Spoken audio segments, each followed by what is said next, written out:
السلام علیکم ورحمۃ اللہ وبرکاتہ۔ حضرت ذنون مصری رحمۃ اللہ علیہ ایک اللہ کے ولی اور بزرگ ہو گزرے ہیں۔ وہ اپنی زندگی کا بڑا عجیب و غریب واقعہ بتاتے ہیں۔ وہ فرماتے ہیں کہ میں ایک دن ایک ندی کے کنارے بیٹھا ہوا تھا، اچانک کیا دیکھتا ہوں، ایک کچھوا پانی میں تیرتا ہوا ندی کے کنارے کی طرف آ رہا ہے۔ اسی دوران میں نے ایک بچھو کو دیکھا، وہ ندی کے کنارے کے ساتھ ساتھ چلا ہوا آ رہا ہے۔ بڑی عجیب صورتحال تھی۔ کیا دیکھتا ہوں کہ وہ کچھوا ندی کے کنارے کے ساتھ آ کر لگ گیا اور بچھو آہستہ سے کنارے سے اترا اور کچھوے پر سوار ہو گیا۔ اس کچھوے نے ندی کے دوسرے کنارے کی طرف آہستہ آہستہ چلنا شروع کیا۔ بچھو اس کے اوپر سوار تھا۔ میں نے سوچا کہ ان کا پیچھا کرتے ہیں، اور میں یہ سوچ کر ندی عبور کر کے کنارے کی دوسری طرف چلا گیا۔ یہ کچھوا ندی کے دوسرے کنارے کے ساتھ آ کر لگ گیا اور یہ بچھو کچھوے کے اوپر سے اترا اور اس نے آہستہ آہستہ کنارے کے نیچے ساتھ ہی جنگل کی طرف چلنا شروع کر دیا۔ میں بھی حیرانی کے عالم میں اس بچھو کے پیچھے ہو لیا۔ کیا دیکھتا ہوں، یہ نیچے ساتھ ہی ایک درخت ہے اور درخت کے نیچے ایک شخص سویا ہوا ہے اور اس کی چھاتی پر ایک کالا ناگ سانپ بیٹھا ہوا ہے۔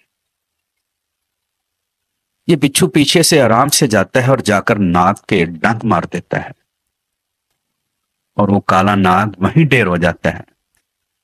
میں یہ سارا منظر دیکھ کر بڑا حیران ہوتا ہوں۔ اسی طرح یہ بچھو وہاں سے واپس پلٹتا ہے اور ندی کے کنارے پر پہنچتا ہے، اور اسی طرح وہی کچھوا بالکل اسی طرح آ کر ندی کے کنارے کے ساتھ لگ جاتا ہے۔ یہ بچھو اس پر سوار ہوتا ہے اور وہ کچھوا پانی میں تیرتا ہوا پھر واپس دوسرے کنارے کی طرف چلنا شروع کر دیتا ہے۔ میں واپس پلٹتا ہوں، اس سوئے ہوئے آدمی کے پاس پہنچتا ہوں کہ دیکھوں تو صحیح کیا ماجرا ہے۔ میں اپنا منہ اس بندے کے منہ کے قریب لے کر جاتا ہوں کہ دیکھوں تو صحیح کہ یہ بندہ زندہ ہے یا کہ مر چکا ہے۔ جب میں نے اپنا منہ اس کے قریب کیا تو اس بندے کے منہ سے شراب کی بو آ رہی تھی اور اس کی سانس چل رہی تھی۔ میں یہ سارا ماجرا دیکھ کر حیران ہو گیا۔ تو اللہ کی ذات کتنی رحم کرنے والی ذات ہے۔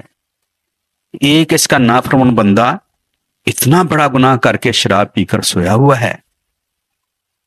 سبحان اللہ تعالیٰ نے ایک موذی جانور کے ذریعے سے ایک موذی جانور کو مروا کر کس طرح اپنے بندے کی جان بچائی۔